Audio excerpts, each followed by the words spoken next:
Good evening and welcome to our Town Council workshop.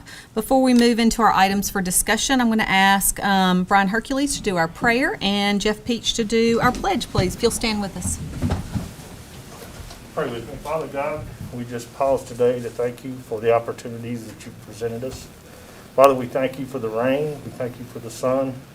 Father, we pray that you continue to keep us safe as these storms move through. Father, we thank you for the leadership of our town. Father, we pray that you give us the wisdom this evening to conduct the business of this town in a manner that would be positive for all of our community citizens. At this time, Father, we also thank you for the Lord Jesus Christ and our personal Savior. In thy precious and heavenly name we do pray. Amen. Face the flag. I pledge allegiance to the flag of the United States of America and to the republic for which it stands, one nation, under God, indivisible, with liberty and justice for all. Thank you, Jeff and Brian. We will move into our items for discussion, and our first item is consideration of a resolution relative to a plan of services for property located on tax map 51, parcels 16.00 and 18.03. Kevin? Yes, this is the plan of services for the first item, or the next item on your agenda for the annexation. This does put in writing the services the town would be providing upon annexation, which would be all services at this area. And this is has something the Planning Commission has recommended approval, and I would as well. Questions for Kevin on this? Seeing none, we'll move on to item 2, which is consideration of an ordinance relative to the annexation and PRD zoning of properties located on tax map 51, parcels 16.00 and 18.03, requested by John Burns, containing approximately 32.59 acres. The properties are located on Lee Road, and this is a second reading. Kevin? Yes, Mayor and Council, this is a annexation request with the PRD zoning for properties along Lee Road. Site has also has 2 streets that have been stubbed into it. The land use plan would support medium-density residential development in this area. Surrounding zoning is a mix of PRD in town and RM in Rutherford County. Again, the town would be providing all services here, and this would be connected to the Olive Branch sewer line as it is being extended in that area. This proposed PRD is for 95 lot single-family development. Access would be from Lee Road in 2 places, as well as those 2 stub streets I mentioned. Minimum square footage, the houses would be 1,800 square feet with the overall density of about 2.92 houses per acre. Did include the pattern book in your packet that had all the additional information in there. Planning Commission did recommend approval, 7-4-0 against, with 1 condition regarding requiring a traffic study. And I would also recommend approval. Any questions for Kevin on this? No changes since? No changes since first reading. Okay, we'll put that on the agenda. Move to item 3, which is consideration of an ordinance relative to the rezoning of properties located on tax map 33, part of parcel 6.00 and tax map 33B, group B, parcel 3.01 to go from R1 to R3. It's requested by Sam Coleman on behalf of Ronald S. Patterson et al. And Mary Ridley Livesay et al. And the properties are requested to be rezoned, containing approximately 72 acres and are located at the terminus of Spring Hill Drive, and this is a second reading. Kevin? Yeah, this is just a rezoning request of R1 to R3. This property is at the end of Spring Hill Drive, also has several other streets from other developments that have been stubbed into it. This is just a straight zoning request. Land use plan would support medium-density residential development in this area. All the developed areas around us are zoned R3. There are still some vacant tracts zoned R1. So it is consistent with the surrounding zoning. Planning Commission did review this, did recommend approval, and I would as well. Questions for Kevin on this one? Okay, seeing none, we'll move on to item 4, which is consideration of an ordinance relative to the rezoning of property located on tax map 54, parcel 15.24 to go from R3 to PRD. It's requested by Sean Collins, containing approximately 13.3 acres. The property is located at 8964 Rocky Fork Amabile Road, and this is a second reading. Kevin? Yes, Mayor and Council, this is a request to be rezoned from R3 to PRD. It's on Rocky Fork Elmville Road, about 1,100 feet southeast of the intersection with Kedron Church Road. Land use plan would support medium-density residential development in this area. Surrounding zoning is PRD as well as RM in Rutherford County. This proposed PRD is for development containing 33 single-family lots and 24 townhomes for a density of 4.29 units per acre. Access would be from Rocky Fork Elmville Road with two streets tubbed into the surrounding properties. Single-family houses would range from 1,600 to 3,000 square feet. Townhomes would be 1,250 square feet minimum. Townhomes would be age restricted as well. This site is served by CUD for water and currently does not have adequate fire flow. Building permits would not be issued for this development until that issue is resolved. Again, I did attach the pattern book and everything that goes along with the development from that. Planning Commission did review this, did recommend approval, and I would as well. And there have been no changes since first reading. Questions for Kevin? Okay, item 5, approval of the terms of and authorization for the mayor to execute a contract with Brenda Walsh as acquisition agent for the utilities easements relative to the Spring Hill Road Extension Project. Mike, how are you? Yes, ma'am. How are you? Great. The next three will deal with easements for Spring Hill Road project.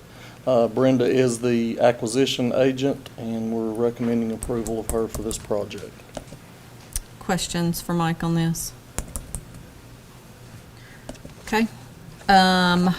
Item 6 is approval of the terms of and authorization for the mayor to execute a contract with Boozer and Company relative to the appraisal services for utility easements for the Spring Hill Road extension. Any questions on this one? And the I do. Oh, okay. Well, just, we've got, this one is the review appraisal services, and of course, the next one is the appraisal services. Do we normally do it that way? We have to do the review appraisal in case we want to apply for SRF funding. They require a review appraisal. So in case we apply for SRF funding, if we don't get the review appraisal now, we would have to go back and get it or would not qualify for funding. Gotcha. You good? Yeah. Item 7 is approval of the terms of and authorization for the mayor to execute a contract with Randy Button and Associates for appraisal services for the utilities easements for Spring Hill Road Extension Project. Questions on this one? Okay. Moving on to item 8, approval of the terms of and authorization for the mayor to execute an agreement with Randy Button and Associates for appraisal services for the Washington Street and CSX Railroad Sidewalk Project. Mayor and council, this is required by TDOT and CSX for temporary construction easement across the tracks for the sidewalks. Any questions on this? Just glad to see this moving forward. Well, we have, hopefully it's about one more agreement, hopefully we'll have all of them in place. Great. Okay, item 9 is approval of the terms of and authorization for the mayor to execute change order number 4 with Jones Brothers Contractors LLC relative to the Enon Springs West Extension Project. Ross? This change order with Jones Brothers is the final wrap-up change order for the project, and it was part of the right-of-way agreements with property owners that came about after the contract was signed. Any questions on this? This work's already been done, right? Yes, the work has already been done. It's just the wrap-up for the construction of it, do our final payout. Yeah. Any other questions? Okay, we'll move on to item 10, which is approval of the terms of and authorization for the mayor to execute fiscal year 22 property casualty and workers' comp excess insurance renewal. Hi, Ms. Kay, how are you? I'm good, thank you, and yourself? Before you is the premium for the new fiscal year. That will be effective 7/1.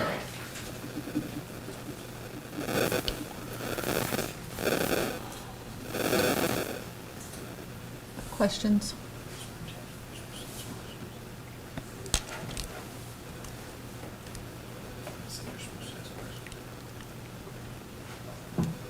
Anything? No. Everybody good? Thank you. Yes, we're good. Thanks. Okay.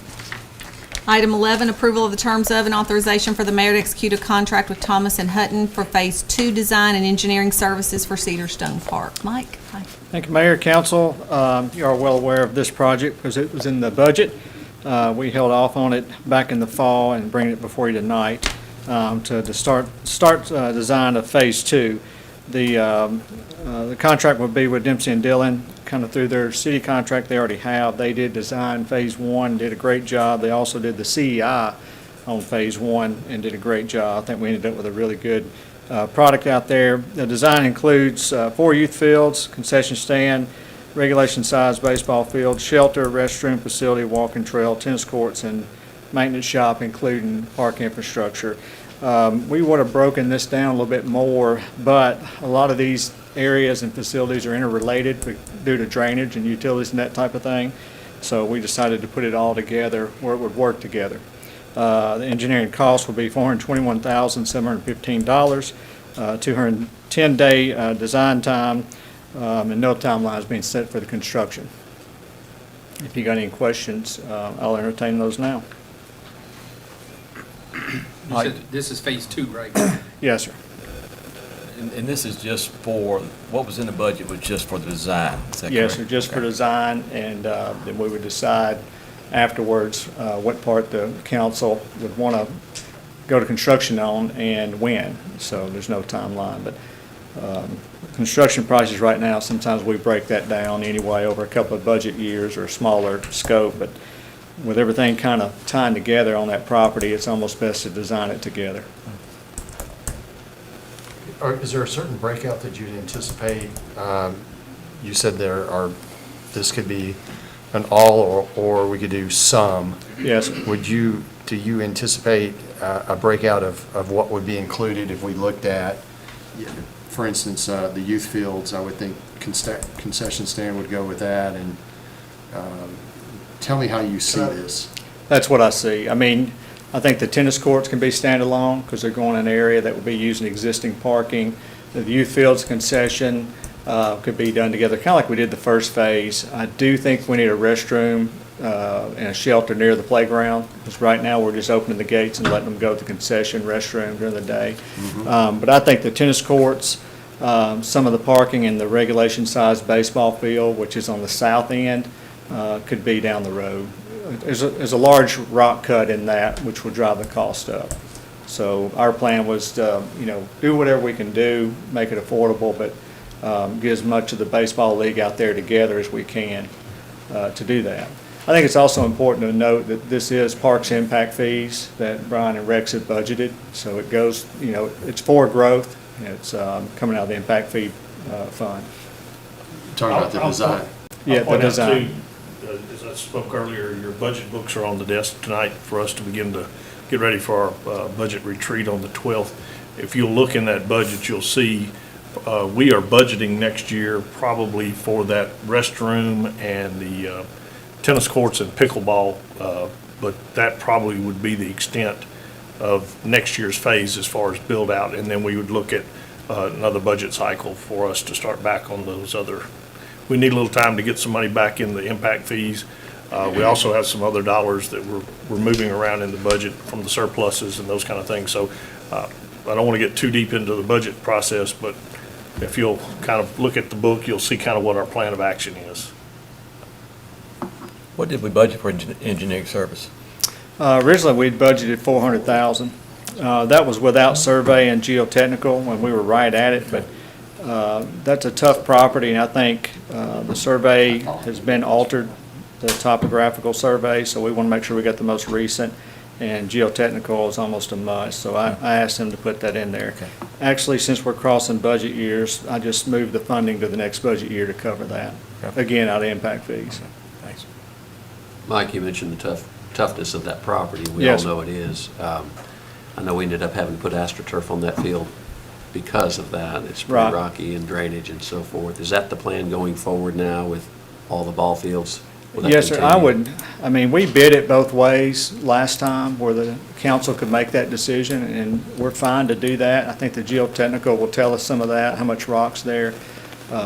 But last time, the turf it wasn't a whole lot more to go ahead and do that.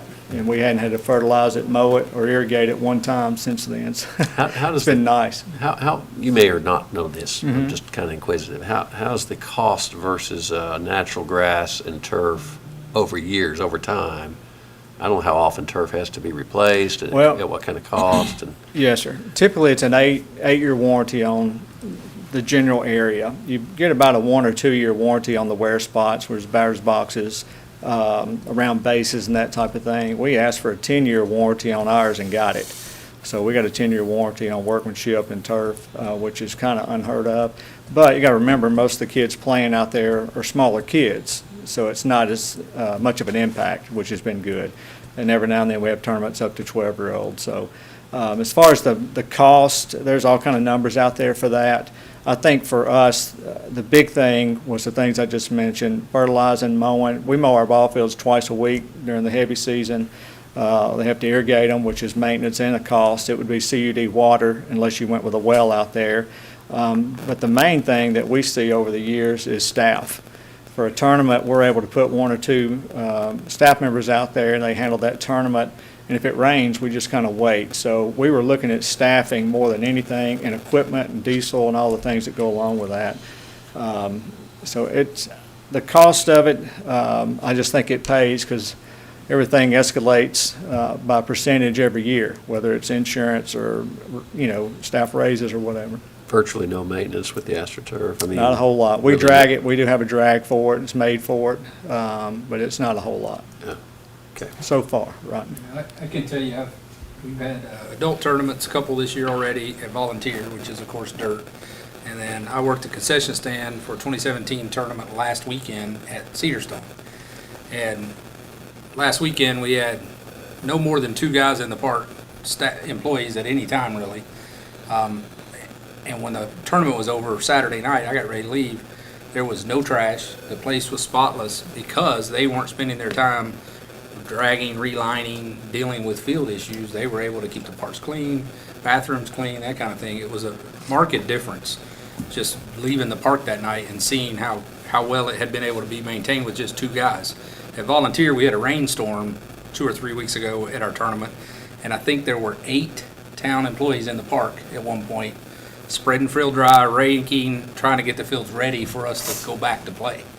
And so just that one little incident, it highlighted to me the staff difference. I mean, it was a big difference just to get Volunteer playable again. You know, we had a crew down there, and at the other park, 2 people were able to do everything all day long. So, Mike, with the warranty, does that include the normal wear and tear? For instance, if you mentioned the high traffic areas, which makes sense, would be the bases. Right. With this warranty, is it basically a warranty that says no matter if it's accidentally torn or there's some type of other accident, that it would be repaired? And does that include just the normal use wear and tear around those areas? Yes, sir. Good question. The high traffic areas, they get like the batter's box and mound, some of those, they gave us 1 change out, including the warranty. So everything else is kind of the general area that should hold up, but the wear spots, they'll do 1 change, and if you had to do it again, you would pay for that. So we knew that going into it, just from being around it, and you're gonna get that. But the beauty of it, that when they do change it out the next time, they'll just change out that area, and most likely they'll use Velcro. So all you gotta do is just peel it up, put another piece down for the next time. And for the next quad that we're looking at, is there a targeted age group that we're looking at for that? Yes, sir. It would go up to, in baseball, 12 and under. That's a 225-foot fence. And then all the way up to collegiate fast pitch softball, which we've had some requests this year. Early in the year, they wanted to meet in the middle and play here in Smyrna, just because their fields were so wet. But baseball, that's a very large field, 320-foot line field. So, that'd be the one that would be very costly, I think, to look at on its own. We plan to bid that as an alternate if we even do that. yeah, it's important to remember that for youth baseball, I think the number's around 70% of your players are in that 12 and under, probably 90% in that 12 and under bracket. So that the kids over 13, there's not near as many of those kids playing. So you're going to get more bang for your buck as far as playability with the smaller fields than the big field. One thing that Park Board worked on early on was trying to get baseball all together. It helps with their volunteers and don't have their park split and inventory and that type of thing. So that's kind of the next step. I'm very proud that really the way the town's really done it. They did it in a financially responsible way, but also showing that we're moving forward and doing that. And I think what people are seeing, it's working, you know. We're able to get a lot of our games during the week, hold tournaments on the weekends. So if we did that four-field complex in the, 2 years, 3-year time frame, you would move Todd Lane out there. What about the 13 and older kids? Would they continue to play at Todd Lane, or what? They would play at Todd Lane. That's the only regulation size field that's under our jurisdiction. So you would leave them there, and we're going to try to do a little bit of upgrade this year over there in the next budget. But that, someday we would love to move them out there as well. Gotcha. And I guess one last question, just maybe because of what's going on today. How do these fields do when we get the heavy rains versus the traditional grass and dirt fields? Right. It's tremendous difference. I mean, a lot of people like the natural grass because they get dirty and it's, it's real, so to speak. Mm-hmm. But this time of year, like you'll go out there and probably will not see a puddle on those fields. The way they were built, there's a lot of drainage under them. So you'll see puddles where it's coming out of them, but you won't see a whole lot on them. So really, for the most part, once it stops and lightning's out of the air and that type of thing, they can go to playing. Whereas, a natural field, they'd definitely be rained out. There's no shot on a day like today and maybe tomorrow, depending on what the weather is tomorrow. So we're getting teams come from out of town basically because they have this time of year, a really good shot at playing compared to going to a natural dirt field or natural grass field. It actually attracts the tournament players, I'm sure. It does. As a former coach, And I know we get this some time of year- revenue and things like that in the town off Oh, people yeah. who stay here and so forth. Is that putting extra burden on the life of the turf if we're over tournamenting? We would, yeah. I think we control that somewhat. We booked March out, but you're going to lose one or two, and we did.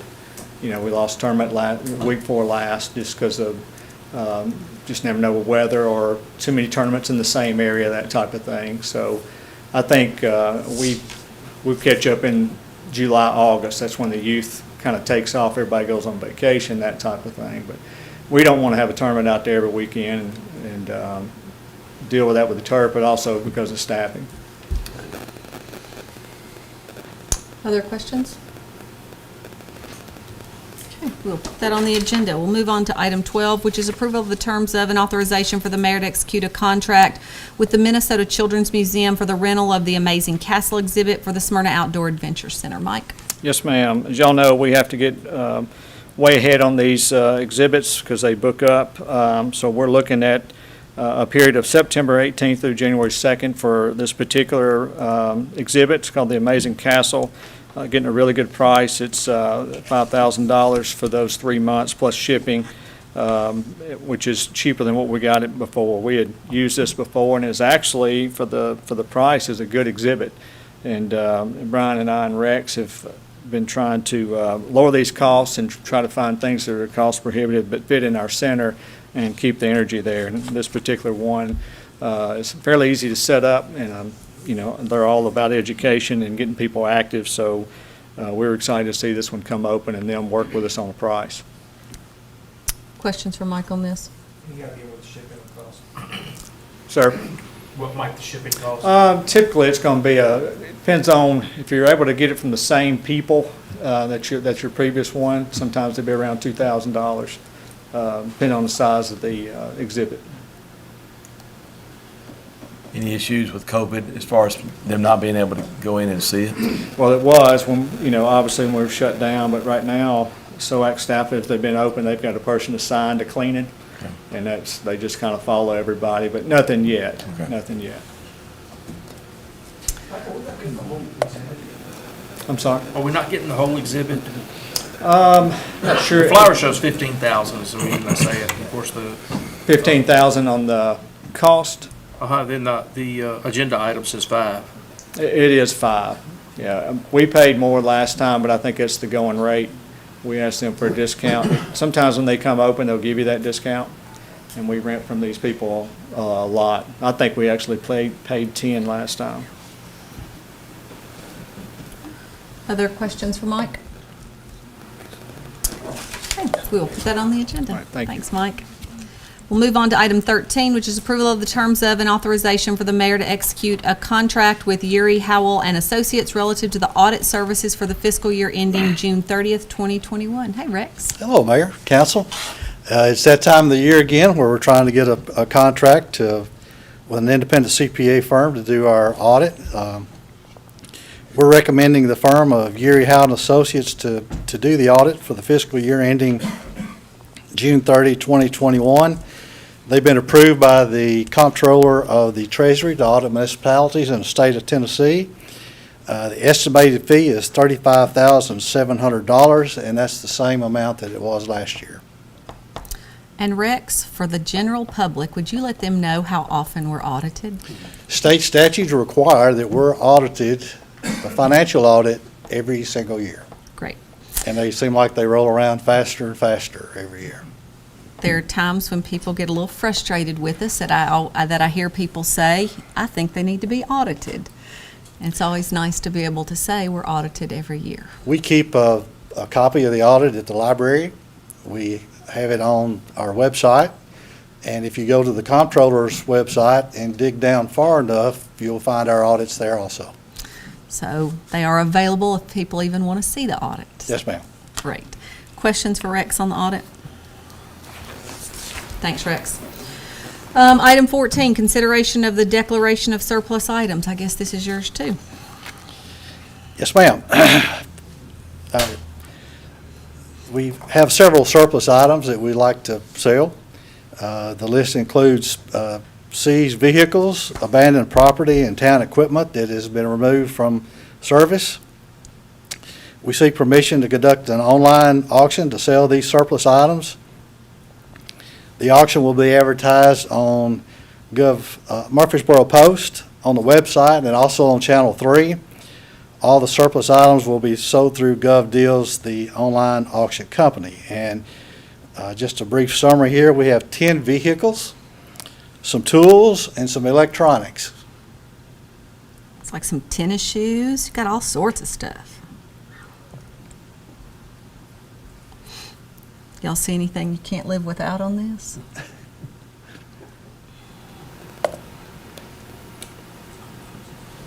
Tim, stuff for the new house? Well, I was looking at that VHS player for sure. You got some old movies, don't you, Tim? Yeah, I was looking for something to play cassettes and 8-tracks and not seeing that. So I'm going, well, there's a Sony video cassette recorder For your 8-tracks? for my 8-track. For your 8-tracks. Any questions for Rex on the surplus items? Okay, thanks, Rex. Thank you. Anything under other tonight, Brian? Then we will move to our director reports. Chief, you want to start? You look like you were just ready to jump up there, so you can be first one. Just quickly, I wanted to update y'all on our apparatus. The communications have been put in the new pumper. There's a new brush truck in Nashville. Had final inspection on it yesterday, and hope to see it in Smyrna one day next week. So we're ready to have a housing ceremony in just a week or so. Great. So. Chief, I know I've been getting a lot of questions and seeing some on Facebook. Can you talk a little bit about what y'all are doing out in the neighborhoods right now? Right now, we're doing our annual first round of hydrant testing. ISO requires, in order for us to get 100% credit, that we test hydrants twice a year.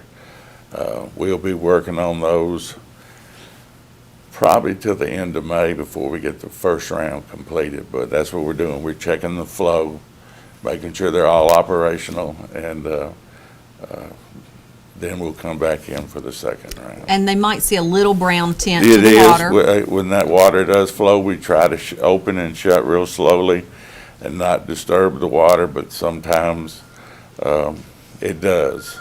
And if you do have that problem, if you just let your water run for a little bit, it should clear up pretty quick. Great. Any questions for Chief? Thanks, Chief. Thank you. Kevin?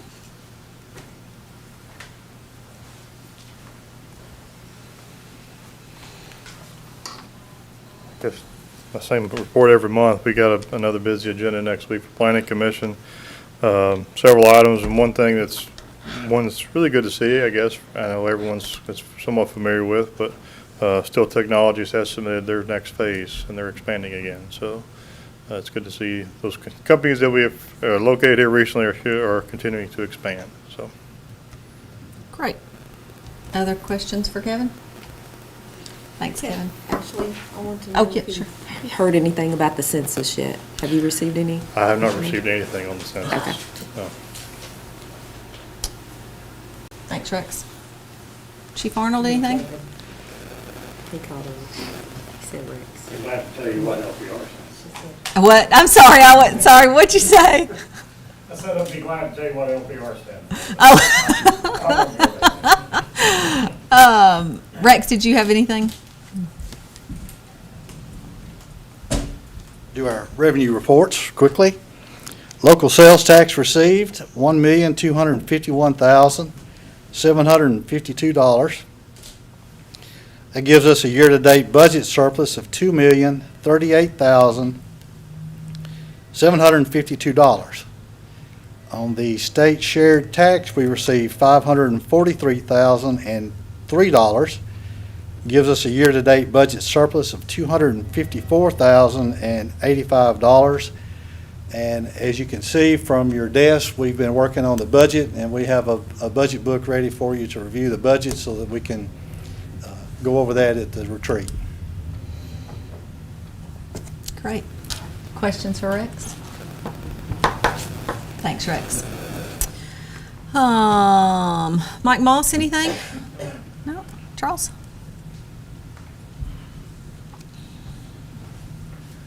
Mayor and Council, the work on Sam Ridley widening is continuing. We're getting to the final lift of base stone on the westbound side, and they're getting ready to start putting in the curb and gutter on that side. And after that, we'll be able to start paving, hopefully in next month. And on the eastbound side, we're down to about subgrade on it, and they are removing the final excess material. And as you can see out there, new signal poles and traffic signals are coming up and online.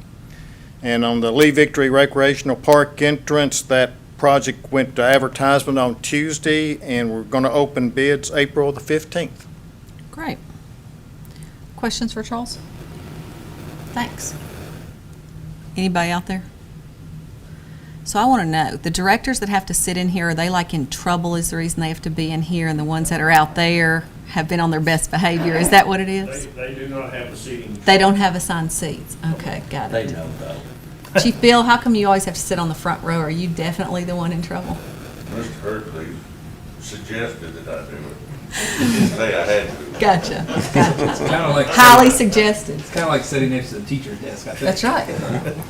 Like the child that you would take by the hand to the cafeteria, and the parent thought because they were doing so well, they really That's only not knew. normally how teachers take you to the cafeteria. Is that how you always got to the cafeteria? That's the way I always went. I don't know what you're talking about. Why does that not surprise me? Miss Diane? So far, we've issued 41 new business licenses, and we've got 4 more days to go. Great. Brian? Mayor and council, I do have a couple things real quick. I'm sure it's going to pop up on the screen here, but I want to remind everybody the VITA, the volunteer tax prep program that United Way is conducting, still available. You can call 615-830-7940 or visit www.yourlocaluw.org/VITA to make an appointment, and they are taking appointments only due to the COVID situation. The next thing up, we began to talk about this Love Where You Live. I'm very proud of some of our staff have come together and working with each of the departments to put together a program. We have, as we've talked about many times, quite a bit of litter showing up around the community, and we're going to do our best to educate people on the proper way to dispose of litter. Instead of putting it on the ground, it doesn't magically disappear. Somebody has to go out there and pick that up. Those kind of things. We're working with businesses. I know the fire chief has agreed to, as they go in and do their visits, for their inspections, to talk to businesses about litter around their buildings, those type of things. I want to say kudos to Chief Arnold here tonight. You know, we have kind of talked about with our police department the litter issue and some of the things we're seeing. They are on the lookout for people littering, and there is a fine that could be associated with littering, and we are beginning to write those tickets, not only on the residential littering, but also on the commercial littering. We have several of our local businesses that haul garbage, that there are some rules and regulations they need to adhere to, securing the load and covering it when they're going down the streets, those type of things. And I think we've recently written a couple of tickets for those, two of those tickets. And unfortunately, we have to do that. If we're not going to comply with what's going on, and we're not going to take pride in our community, then we're going to have to get in your pocketbook a little bit. I do want to give a couple of shout outs though, some positive things that are happening around litter. I had the opportunity Saturday of last week to go out to Seven Oaks. That community has a very active Facebook page for their community, and litter has been something they've been very concerned about on Seven Oaks Drive on the back side that comes out to Rocky Fork Road. And Saturday, a group of the citizens out there come together and actually cleaned that road up. Unfortunately, Sunday morning, somebody decided to go out there and dump again. But one of the individuals out there, Tony Proctor, shout out to him, he actually out of his own pocket picked up 4 truckloads during the week of shingles and building materials that had been dropped out there, and had to pay a tipping fee to get that disposed of. But again, kudos to that community and the work that they're doing. We're doing some things to try to help them as well, and you'll be hearing more about that in the next month or so as we look at Seven Oaks Drive and what maybe the town can do. Another one, Eddie Deese, gentleman out on Florence Road. I've seen him out there a couple of times, didn't know who he was. Again, that Westover area out there has a very active Facebook page, and they've been taking some matters into their own hands to try to control some of the litter and stuff. But just, you know, it's a shame when they, you know, citizens are having to go out on their own time and pick up 10 to 12 bags of garbage because people are just, you know, being obnoxious and throwing it out the cars and those type of things. But I appreciate the citizens and the work they're doing, as I know you do. And I just wanted to give a little shout out to those folks that are doing that. Want to remind everybody that next Friday, that is April the 2nd, is Good Friday. The town offices will be closed. Again, I remind our fire, police, water treatment, wastewater treatment, and our parks area will be still open, providing those services to our community, but town hall and other services will be closed. And Mayor and Council, the last thing I have is 2.5 years ago,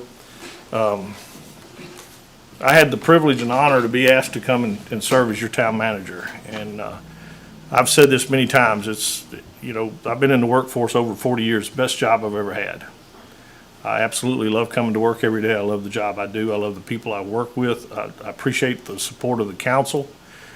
The team of employees that we have at the town of Smyrna, it's people can't relate. I promise you, everybody's here for the right reasons, doing the right jobs.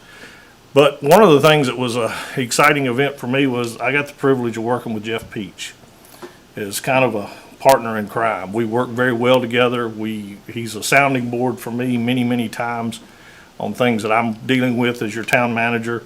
He's a great position to go to for advice. He's been here, and that's what I wanted to speak to. Jeff's been here 25 years this week as an employee of the town of Smyrna, and I just want to say congratulations on your anniversary, and what a privilege it is to work side by side with you. Thank you. I think we all would echo what Ron said about Jeff. I mean, no matter what time of day, he's always got his phone or answering a text or answering an email for any of us. So it's also nice to see somebody that works their way up the ranks, and Jeff's definitely done that. So we hope to have you 25 more years. I hope to be here, and I appreciate it. Thank you, Brian. It's been enjoyable to work with Brian since he came on. Been able to do a lot of things. Anything else tonight, Jeff? Nothing further, just glad to be here. Great. Raquel? Well, congratulations on your anniversary. Thank you. And also, Miss Diane down there mentioned that she has one coming up as well in May, 40 years. And that to me is amazing as well. But congratulations to both of you all, and we are very blessed to have both of you as a part of the team. And that's all I have. You know, I think if you look at so many of our employees, they have been here for so many years, and I think that's a testament to their love of the job, but definitely their love of the community. So we all appreciate all of them. HG? You know, talking about the trash, a couple of weeks ago, Mac Nolan, the county solid waste director, spoke at Rotary, and one of the things he talked about was that our convenience center on Weekly Road is the most highly used in the county. And we see people loading their pickup trucks and going down the road, not just the commercial haulers, but people in general. And I would encourage people to make sure that their trash in their truck is secured also. I'm real glad that we've started this program. People have been talking about it for a long time. And what's really neat, though, is the initiative that some of these people are taking to pick some of this trash up. And I think that that's one of the things also that each of us, you know, when we see some trash that's, so to speak, in our space. Somebody told me one time, you know, if the dishes are in the sink and they're bothering you, go over there and wash them. So it's kind of like, you know, hey, if the trash is bothering you on the ground, we're all in this together. We can all pick up a little bit of trash. With that, I think be kind goes a lot along with that. And then shop local. Thank you. Great. Thanks, HG. Tim? Congratulations, Jeff. Early congratulations, Miss Diane. And you know, Brian's talking about the employee and the staff and whatnot. I had the unique pleasure and opportunity to walk out my back door the other day, and Brian was in my backyard along with Tom Rose. And you know, like, okay, it's a little bit early, but what they were actually doing is they were investigating a potential issue with drainage, and it wasn't that they necessarily sent someone else out. The two department head and leader of the department head were out there. Brian had his tennis shoes on. I was quite impressed with that. And I was kind of worried about what type of shoes he might have on because it started to rain and whatnot. They even actually assisted me with an escaped dog from my backyard. So it was a great. Full service. We're full service. Full service. Full service. My dog gets out occasionally. Can I call you? Did you get a video of that? No, but I will tell you, Tom Rose is actually the dog whisperer. But He learned that from Rick. I need to get Tom's cell phone. I hope he's watching. Thank you, guys. Anything else? No, that's enough. Be kind. Terry? Yeah, first of all, I'd like to say condolences to the Doug Paul family, his passing here the last several days. Some of you probably knew Doug, but played football at Smyrna High School several years ago, but just want to keep them in our thoughts and prayers. I want to say thank you to all those that helped out on the Sister City Chili Supper. It was a big success. The sponsorships, I know some people in this room did some sponsorships with it, and others as well, and just was a big help, and we certainly appreciate that. I wanted to say basically a happy anniversary to the Smyrna Rotary Club. We were there today, and they had their celebrate their 50th anniversary here in Smyrna. And as those all of you know, or a lot of you know, that club does a lot for this town, and you can just go out to different areas and see some of the things that they've done. And so we're very appreciative of having them here in the town and the things that they've done. Jeff, Miss Diane, congratulations to you guys, and appreciate what you do and have done with all these years. And last thing I'd just like to say is I want to wish you all a happy Easter here in the next week and a half or so. That's all I've got, Mayor. Great. Steve? Not much. Jeff, you know, I joined BZA, I think, about 8 years ago, and the time, 3 or 4 years on the BZA is what kind of spurred me on to run for council, and then most of that was, my interaction was almost all with you. So I appreciate your support. Being on that board, we get a lot of legal questions and a lot of legal issues, so I don't know if I work with you more than the other council members, but I know I work a lot with you, so, and I appreciate it. I've really enjoyed having you there, because we know we can always count on you to be there all the time, so appreciate that. Diane, I'm gonna wait till May, but 40 years is a long time. Tell me. Yeah, my wife and I are about to celebrate 30, so that's 10 more years. That's you've been married to the town longer than I've been married to Pam, so that's amazing. Married 50 years. Wow. I think Pam will kill me before then. If something happens, y'all should investigate her first.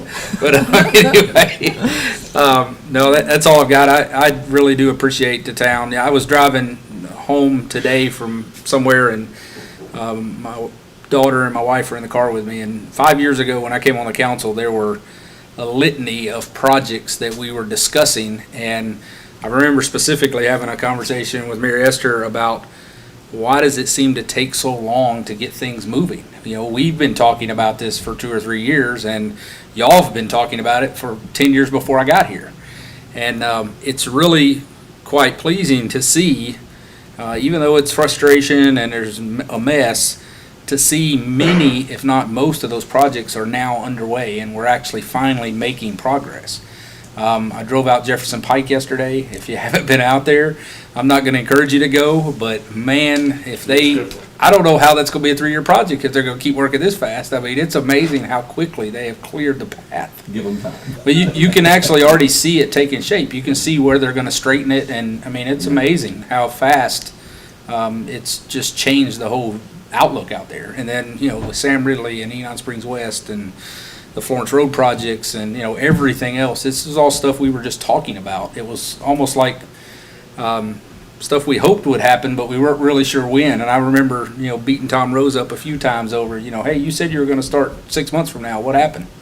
And it was 6 more months, you know, because of TDOT or because of some process. So I've really appreciated working with all the council and all the town, and it's really, really fun now to kind of see some of the fruition of our work starting to come out, so.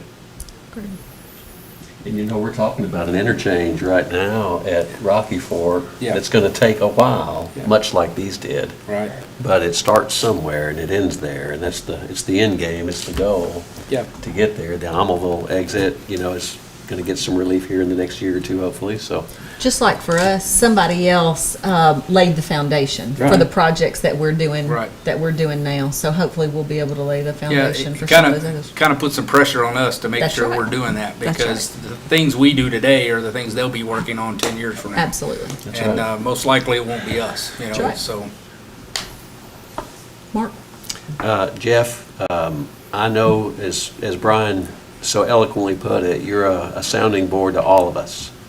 And so your parents are good people to have a son like you, and we appreciate everything that you do. And thank you for your 25 years. Diane, I know you're coming up on 40 as well, and it doesn't feel that way probably to you or any of us, but we've enjoyed, my time at least, I've enjoyed being around all of you all and the staff, and everybody does such an amazing job. You know, Steve talked about early on when he started with the BZA. As I recall, it was like the early 90s, I think, that I started serving the community on the Board of Zoning Appeals. That was the first board I served on. And that was, you know, all this is volunteers, we know, right? So it gets in your blood a little bit. You enjoy serving your community and give it back. Through the years, Planning Commission, some other boards, historic planning and things like that I've learned a lot from. But Jeff's always been there to help me along and understand things a little bit better and put them all in perspective, and the legal ease and what we have to do to get things done. So Jeff, thank you for that. Thank you for your friendship. I appreciate that. We've had a few losses in the community, and I wanted to mention those. If many of you know, I did serve on planning, I still do, but years ago I was on Planning Commission. Earl Dukes was one of our Planning Commission members, and Earl passed away this week. Earl was a good man and always full of vigor, always had a lot to say, and just a fun gentleman to be around. A good friend of mine, Bill Matthews, I played church softball with him for a lot of years. Bill could burn your hand, boy. I mean, he brought that softball to you, and you knew he delivered it. You know, Bill was a good guy. And I found this out today, and some of you all already know this gentleman, and if you don't, you'll know who he is. The Meadows was developed by Tim McClure. Tim was a developer, and COVID, he passed away from COVID not too distant recently, and I found that out today. I was talking to Steve Steele on the phone about some stuff, and he informed me that Tim McClure passed. Just had lunch with Tim not that long ago. Tim's a good man, and so we're going to miss those people. Speaking of developers, I got some news today, and the community's growing, and what a lot of people don't understand when we have development and growth like we do, there's a lot of things that happen behind the scenes from some of these developers, and many of you are very familiar with Old South and John Floyd. He's been a philanthropist, and he's been a very generous donor to our community, and I got some news today that he and Old South, his company, have donated over $1 million in local charities, and that goes a long way out in our community, and that's public. Otherwise, I don't think John would want to put it out there. He's very humble about what he does in the community and what he donates, and so I just want to give kudos to that, because too many times we hear complaints about growth and development and so forth, and what we don't hear is the good news that some of these people are really putting back into the community the way they do. Several charities that you'd be familiar with, Second Harvest, the Boys and Girls Club. He was a very big donor to our Captain Coos Memorial, and so thank you, John Floyd and Old South, for always being willing to give back to the community in the way that you do. Happy Easter to everybody, and with Easter coming up, we won't meet again until after Easter.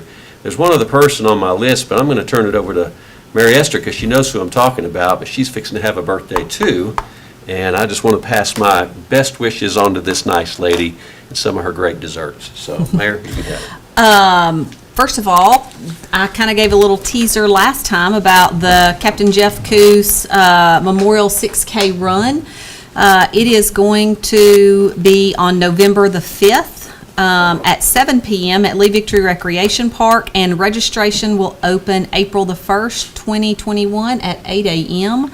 And you'll be able to go on the town website to sign up. I would highly recommend, if this is something you want to do, that you get signed up quickly, because I have a feeling it will sell out again this year. And you absolutely do not have to be a professional at running to come out and participate. It is meant for all ages and all abilities. But it is a night of a lot of fun, and after the race, there is a band that's up at the memorial, and food trucks. So even if you don't participate in the race, we invite you to come out and be a part of at the end and cheer people on. A couple of things. Thanks to Rotary for inviting us out to, Brian did a presentation and we were there to answer questions. We appreciate Rotary having us out. I want to thank SIMA for inviting me out to speak to their group this week. HG, thanks for covering for me at the Mayor's Cup in soccer between Stewart's Creek and Smyrna High School. It was supposed to take place on Thursday night, and it got rained out, and so they had it on Sunday, and HG took care of that, and I think Smyrna won. Smyrna 8-0 win. Ah, there we go. I want to thank staff. I have served a little bit over the last 2 years on the Transportation Policy Board at the state, and I just want to thank you all for what y'all have done helping me to chair that committee. And you all were always willing to answer questions and then pick up any slack in regards to things I couldn't do. So Kevin's been on the TCC board, gosh, for how long, Kevin? Long time. What people don't realize is that's how roads that are state and federally funded get done. And so there's a lot of, you talked about the time, Steve, that it takes. Sometimes when you're doing projects through the state and using federal money, it does take significantly more time, but it sure is nice to get those 80-20 splits on projects. So thanks to staff for helping me through the time while I was chair. Last but not least for me is Saturday is Mama's birthday, and I think we've been celebrating all month. We've got so many birthdays in the month of March, but Mom's is definitely one of the most important that we have in the month of March. So I just want to say happy birthday to Mama, and we will celebrate big Saturday night. So, anything else? If nothing else, then we are adjourned.